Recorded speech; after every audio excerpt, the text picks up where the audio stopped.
ඒක යථාර්ථයක් වෙන්න ඕන කියලා හිතනවා. නමුත් කවදාකවත් ඒක එහෙම වෙන්නේ අත්තරලා දාන්න. අත්තරලා දාන්න.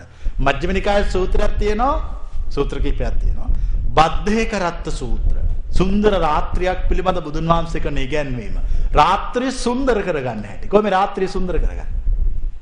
අතීතය අත්හැරියාම. අතීතය අත්හැරලා නිදාගත්තම හොඳට නිින්ද යනවා. ඇයි හොඳට නිින්ද යන්නේ? අමුතුවෙන් මතක් කරලා අතීතයක් නෑ විඳවන්න. දැන් ඔයගොල්ලන්ට අතීතය මතක තියෙන්නේ ඇයි තාම? විඳින්න ආසාවක් තියෙනවා. විඳින්න ආසාවක් තියෙන නිසා විඳවනවා. මේ දෙක එකට තියෙන්නේ. දෙකම අත්හැරලා දාන්න. දෙකම අත්හැරලා දාන්න. නිදහසේ සිටින්න. අනිත් පැත්තට වැඩ කරන්න පටන් ගන්න අද ඉඳලා. අන්නේ අනිත් පැත්තට වැඩ කරන්න පටන් ගත්තාම අපි ඒකට බුද්ධ ආගමේ වචනයක් කියනවා. මොකක්ද ඒ වචනය? පටිසෝතගාමි. බුදුදහම ආරම්භ වෙන්නේ කොතනින්ද? කොතනින්ද ආරම්භ වෙන්නේ? සුජාතාව කිරිපිඩු දුන්නා. ගුලි 49ක් කළා වැළඳුවා. රන්තලිය අරගෙන මොකටද ගියේ? නේරංජන නදියට ගියා. සිද්ධාර්ථ බෝධිසත්වෝ අපි ඉගෙන ගන්න අදිෂ්ඨානයක් කළා. මොකද කළේ? බුද්ධත්වයට පත් වෙනවා නම් උඩුගම්බලා ඒවා. තලිය ගඟෙන් තිබ්බා. අන්න එතන තමයි බුද්ධ ධර්ම ආරම්භ වෙච්ච තැන. මොන පැත්තටද ගියේ? උඩට ගියා. මොකක්ද කිව්වේ? මෙතෙක් කලක් සාම්ප්‍රදායිකව පල්ලෙහාට ගියපු ක්‍රමය උන්වහන්සේක සැරේටම වෙනස් කළා.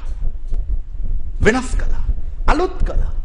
මිනිස්සුන්ට කිව්වා අනුසෝතගාමීව නොසිතා පටිසෝතගාමීව කල්පනා කරන්න කියලා. දුකට දුක් වෙන්නේ නැතුව දුකට සතුටු වෙන්න කිව්වා. දුකට හඬන්න නැතුව සිනාසෙන්න කිව්වා. මිනිස්සු ඉපදුනාම හඬා වැටෙන්න කිව්වා. මරුණාම සිනාසෙන්න කිව්වා. මේ කියනව තේරෙනවද? ඉපදුනාම හඬා වැටෙන්න ඕන. මොකද ජාති ජරා ව්‍යාධි මරණ මේ සියල්ලම අයිතිකාරයෙක් වෙච්ච නිසා. මරුණම සිනහ වෙන්න ඕන. ඇයි? ඒ සියල්ලෙන් දැන් తాවකාලිකව හෝ නිදහස් වෙත්. අනිත් පැත්තට ඔක්කොම අනිත් පැත්තට. ඔක්කොම අනිත් පැත්තට. අනිත් පැත්තට හිතන්න පටන් ගත්ත ගමන් දුක නැති වෙනවා. අර සෙන් කතාවක් තියෙන එක ආම්දුරු කෙනෙක් හිටියා. උන්වහන්සේ රහතෙක් මාර්ගඵල අවබෝධ කරපු කෙනෙක්. ඒ ගමේ ගෑනු ළමයෙකුට ළමයෙක් ලැබෙන්න හිටිය. ළමයාගේ තාත්තා කවුද වුවහම මේ ළමයා කිව්වා අර හාමුදුරුවෝ කියලා. ළමයා ලැබුණා. ඒ ගෙදර මිනිස්සු ඒ ළමයාත් අරගෙන ගියා පන්සලට ගිහලා හාමුදුරන්ට දීලා කිව්වා මෙන්න තමුන්නාන්සේගේ ළමයා. ඔන්න තියාගන්න. හාමුදුරුවෝ පුටුවක් උඩ වාඩිලා දැන් ළමයා ගෙනලා දුන්නාම මොකෝ අත්තරින්නේ. ළමයා ගත්තට නායකත් හොඳයි කිව්වා. ළමයා පැත්තකින් තියලා හැමතැන් වලටම ගිහිල්ලා කිරි එකතු කරලා ගෙනල්ලා පෙව්වා. ළමයා කාලයක් වැඩුවා නෑවුවා ඔක්කොම කළා. දවසක් හාමුදුරුවෝ ළමයා නලව ඉන්නකොට අර ගෑනු ළමයාට මේකට දුක හිතලා කිව්වා ඇත්තම තාත්තා හාමුදුරුවෝ නෙමෙයි ඇත්තම තාත්තා මාළුකාරයයි කිව්වා. දැන් බොරු තාත්තනේ හාමුදුරුවෝ. ඊට පස්සේ අර ළමයාට හොඳටම ගැහුවා ගෙදරින් ඔබ මොකද්ද කරපු මේ අපරාධේ? යමන් ගිහිල්ලා හාමුදුරන්ගෙන් ළමයා ඉල්ලගෙන නැගලා ආයෙ ගියා පන්සලට. යනකොට හාමුදුරුවෝ ළමයා තියාගෙන ඉන්නවා. ගෙදර ආවිල්ලා අපිට අපේ ළමයා දෙන්නෙක් වරන් යන්න. ඒක ඊටත් හොඳයි කියලා දුන්නා. උන්වහන්සේ රහතෙක්. ඒකයි මේ විදිහට හිතන්නේ. මේ හිතන විදිහ තේරෙනවද? ඕගොල්ලන්ට ඔහොම එකක් කොලා නම් මොකද්ද මේ? මිනි පහයම් මැරෙනවා. කිසි දෙයක් වැඩි ගානකට ගන්න යන්න එපා. කිසි දෙයකට දුක් වෙන්නත් එපා. දුක් වෙලා වැඩක් නැහැ. වෙලා ඉවර සිද්ධිවලට. අතීතේ මැරිලා ඉවරයි.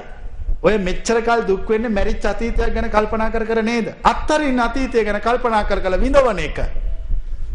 කිසි දෙයකට දුක් නොවි සිටින්න කල්පනා කරගන්න මිදිකාපු නරියා ගැන. නරියෙක් මිදිකන්න ගියා. මිදිකන්න ගිහිල්ලා ඉතින් මේ මිදි වැලකට තියෙන මිදි වල්ලකට පැනලා අල්ලන විශාල අරගලයක් කළා. නරියට මිදි වල කඩා ගන්න බැරි වෙච්ච තැන නරියා ඒ බිම්බලාගෙන කිව්වා මොකක් කියලාද ගියේ? හප්පේ වේව ගන්න අරකයි. මේ මිදි කෑවොත් බඩේ අමාරු හැදෙනවා. ඊට වඩා කොච්චර සෝද්ද මිදි නොකා ඉන්න එක. ඔහෙලනම් මිදි වැල්ල කඩා ගන්න බැරි වුණා කියලා වැලට සාප කරනවා. නමුත් අර ඥානවන්ත නරියා මොකද කළේ? මේව කෑවොත් බඩේ අමාරු හැදෙයි කඩා ගන්න බැරි වෙච්ච එකම හොඳයි කියලා යන්න ගියා. ඒ කියන්නේ ජීවිතේ යමක් කරගන්න බැරි වුණාම ඒ කරගන්න බැරි වෙන එක හොඳයි කියලා සතුටු වෙන්න ඕන. කරගන්න පුළුවන් වුණොත් පුළුවන් වෙච්ච එක හොඳයි කියලා සතුටු වෙන්න ඕන. බැරි වුණොත් ඒක බැරි වෙච්ච එකම හොඳයි කියලා සතුටු වෙන්න ඕන. එතකොට සතුටු කීයක් තියෙනවද? දෙකක් තියෙනවා. හරියටම බුද්ධ ආගම ඉගෙන ගත්තොත් මිනිහෙක් එමින කිසි දෙයකට දුක් වෙන්නේ නැහැ. මේ කියන එක තේරෙනවද? කිසි දෙයකට ශෝක වෙන්නෙත් නැහැ. හඬන්නෙත් නැහැ. වැළපෙන්නෙත් නැහැ. එයාට ජීවිතයේ වෙන සියලු සිද්ධි තවත් එකක් පමණයි. පැහැදිලිද මේ කියන එක? තවත් එකක් විතරයි. තවත් එක සිද්ධියක්. ජීවිතයේ සියලුම සිද්ධි වලට අපි මුහුණ දෙන්න ඕන. කොච්චර අපි හිතුවත් අපි හිතාගෙන ඉන්න එක වෙන්න ඕනේ කියලා අන්තිමට වෙන්නේ අපිට ඕන එක අචින්ති තම්පි භවති චින්ති තම්පි විනස්සති. සිතුවක් නොසිදු වෙයි. නොසිතුවක්ම ඒක තේරුම් ගන්න. ඒක තේරුම් අරගෙන දුකෙන් ගැලවෙන ක්‍රමය අල්ල ගන්න. පටිසෝතගාමී චින්තනය පුරුදු වෙන එක තමයි ආර්ය මාර්ගය. සම්පූර්ණ තියෙන්නේ අනිත් පැත්තට තියෙන්නේ. දැන් අපි දන්නවා පුන්නමන්තානි පුත්ත තෙරුන් වහන්සේ.